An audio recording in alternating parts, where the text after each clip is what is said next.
welcome to PlayStation Access. My name is Nathan. This is The Last of Us Part 2. Now, this is the same gameplay that was shown off at State of Play last week, but now I'm able to talk about the fact that I have played this section of the game, and actually that PlayStation Access and I have a copy of the game and have completed it. I've played it all the way through, and we cannot wait to tell you more about The Last of Us Part 2. Today and today's video can only be about this section, and when it gets to the point where we can talk more about the game, we will be very, very careful of spoilers. We want everybody to be able to enjoy the game that we've been able to enjoy. Even after release, we will also be careful of spoilers then. For today, what I want to do is talk about how it kind of feels to play The Last of Us Part 2, what this section of the game feels like, and just some of the differences, some of the stuff that's in this area of the game that wasn't apparent in this playthrough necessarily, and that this kind of playthrough, which is quite a direct one I found, did not explore. And I will start by saying that at this point in the in my playthrough, I was already worried about the noise that I was making. I'm inside. I'm going to pause here. This is something I'm going to be doing. I'm going to be stopping the video so I can chat a bit more. I'm inside. The audio design of the game is such that the way that the water echoes around your environment changes on what that environment is. I felt extremely worried. I'm anxious all of the time in this world. It's one of the qualities of playing The Last of Us. Certainly the first game, and I can tell you that Part 2 is no different in this level. I was extremely anxious about being found. There's just a high tension running through it, and whenever you're making noise, is horrible. And of course, the cool thing about this section is, as everyone realised after State of Play, that there's a bit of an Easter egg here. But what it means is there's a character in front of us who can't hear me, because instead I was here for ages. I stopped here because I was like, hey, I know that noise, and it's, as everybody knows now, it's Moon. It's the soundtrack to Hotline Miami, and I watched my video back. I'm here for maybe 20 seconds, just kind of, just getting into it. It's my walking to work song before this scene unfolded. Don't make a fucking sound. Hands up. Easy. Do you know a girl named Nora? Sure, yeah. Where is she? In the hospital. Where in the hospital? Yeah, they're clearing out the upper floors. She's somewhere in there.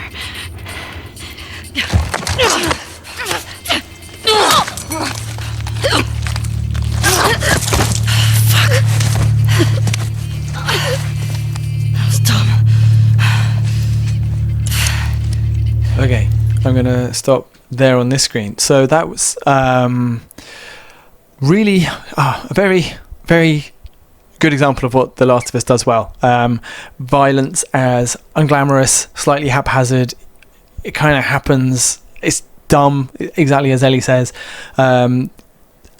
I remember years and years ago, Neil Druckmann and Bruce Straley talking about No Country for Old Men being one of their big kind of influences in how violence is done. Like killing someone is kind of messy and horrible. And that was a great example of it. Some bespoke dialogue for that, engagement. I then stopped here for ages just looking at the PlayStation Vita, which is, I think, pretty sure one of the newer, slimmer models of PlayStation Vita. I zoomed in with the scope. You can see that game being animated on screen.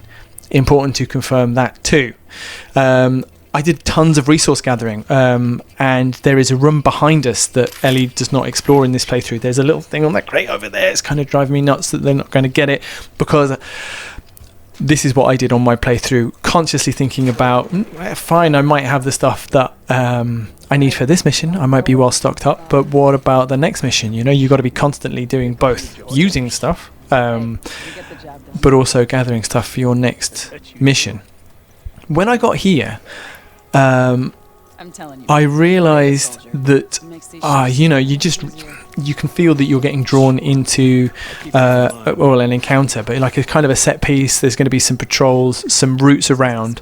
Once the guard tower gets into view, I'm just going to have a little pause again. So my approach was, I saw the guard tower, very similar to this. I went into quiet mode and I saw a few people walking around. This is one of the only encounters in the game that I restarted, not because I was killed and I had to, but because I just didn't get it right. It was like I tried to use my bow to kill that guy on the tower. I waited like for him to walk around for 2 full rotations until there was no one directly underneath him. I shot and I hit that barrier that you can see, and I think that alerted someone below, so they were looking at him when I then did get a lethal shot on him. And I was kind of like, this area is clearly a gift of stealth. You know, there's like tons of options. There's long grass, there's short grass, there's cover everywhere, there's a tower to investigate. I want to do this properly, so I restarted it. And I then, after that, my approach was, I mean, I can't compete with that kind of headshot. I just can't compete. My approach was crouch, stealth up behind people, stealth kill after grabbing them. Just grabbing everybody. It's basic stealth, but it's so effective. When we come around this ambulance, this is basically, one other point is, once you've grabbed people, you get a little second there, half a second maybe, like you saw, where they don't react immediately. So you don't have to creep all the way up to them. And also, once you've grabbed them, you can move them a bit. So if you want to get them back into cover, into the long grass or behind an object, so that the other patrols aren't going to see them, then you do have that opportunity. And I did that almost instinctively, and it was interesting coming back to this video and watching it again and seeing it was done here too. I wanted to pause it here because this is the front of the hospital that you can see right in front of you. There's the covering there, and above that the sign. That's the way that I went in. I basically did a couple more stealth kills, and then the dog, which Ellie is about to turn into a hot dog in this demo, came out of the grass to my left, and that's when I broke stealth, shot the dog, and then I threw stun bombs, which we're going to see in the crafting menu in a second, and that's how I made my approach. Broke stealth, you started using my equipment basically. I also wanted to point out, you're not going to be able to see it. No, the whole kind of everything to the right of the main doors here is not seen in this demo, but is explorable. There's a tent over there with, I think, 2 other people patrolling, maybe more. And it might be that Ellie encounters them in this demo, but they're inside because they've been attracted by the killing. But there are tons of resources in there, and there's a whole other route into the hospital. So just in terms of the number, the different ways to approach this, that was one which I didn't even discover until I had done my thing, which was straight up the middle, kill everyone, and then have a walk around. So this is kind of what I mean when I say that this gameplay is very good, because there's lots of headshots, but also very direct. We also see Ellie picking up a melee weapon over and above the knife that she has, and now we're into the crafting menu. Gotta admit, I did not do any I tend not to do crafting in combat scenarios because I just don't know if I can think fast enough. I tend to be a preparer. They're all in there. I've got a jostling backpack. But take a look at the crafting menu. She's obviously making herself a Molotov, which we see her use in just a second. Available, the spanner signs are things that are craftable. Available right beneath the Molotov there is an upgraded melee weapon, so that plank of wood can become a plank of wood with some scissor blades, it looks like, duct tape to it. Very effective. It just makes it slightly stronger. It can withstand more blows. She could craft arrows there to the right hand side, next to the melee weapon, and then one up from that she could craft a stun bomb or a trap mine. I actually used a trap mine as well, and I'll point out where. It's in the main desk in the reception. The main thing I noticed about when Ellie's nailing headshots, whoever's playing this, Ellie's nailing headshots in this playthrough, and when you're using a suppressor, one of the most frustrating things is you get a limited number of shots. You make the suppressor with like a drinks bottle. You have a limited number of shots. When you miss one, fair enough, you're still in stealth, but you've missed out on an opportunity to get a really clean headshot.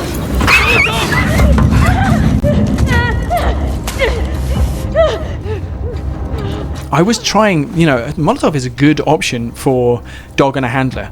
The way that the dogs work and can track you, they can follow your scent trails. So that is why I was planning to use a Molotov as well, and why when the dog emerged from the grass, my instinct was, I'm going to, rather than risk this, I'm going loud. Another headshot. Whoever is playing knows what they're doing and is conserving their ammo beautifully. So we're to the right. Over there to the right is the main entrance. That's where I came in. I didn't come down this corridor until later, although I just like that. I think I did kill that person with a bow as well. So I was loud by this point. So that's That's the really satisfying noise of the suppressor breaking. I was loud by this point. I'd come in through here. I threw a stun bomb. That means that the enemy is stunned. You can run up to them with a melee weapon and crunch them with one hit. I did that twice. Then I did another regular melee kill. Then I had a bottle in that brick slot. I switched to that really quickly, threw the bottle in someone's face, and then stabbed them in the neck. And it was not stealthy, but there is something about, I kind of planned what I was going to do. You know, I had these different ways as I was depleting my, like that stun bomb, put someone down. I'm not smart enough to grab them. I certainly wouldn't have pulled off the headshot afterwards. But this is kind of similar to my MO. Now she's on the move. I was still, at this point, I kind of broke. I broke away from the engagement, and then I came back with a bit of stealth. Even when there are people still in the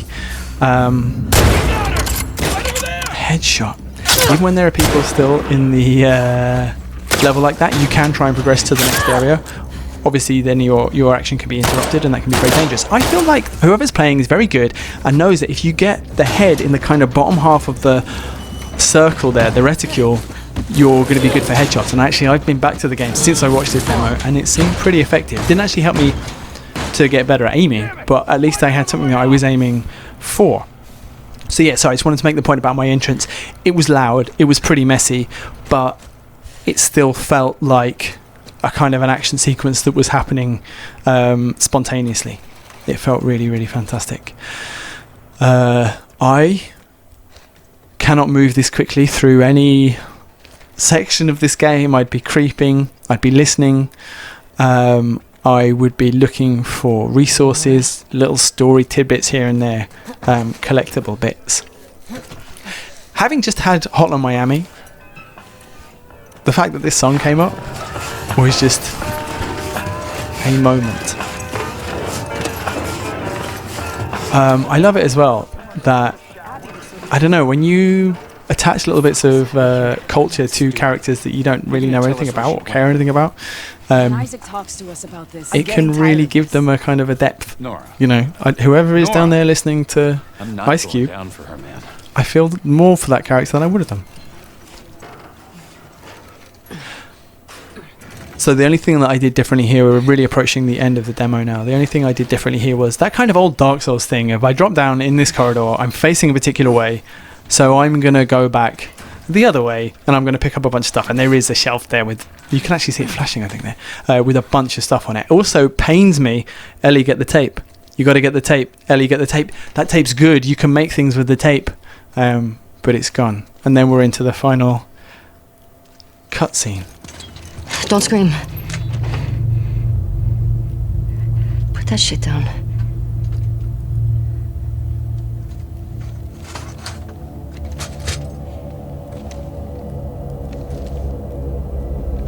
You remember me?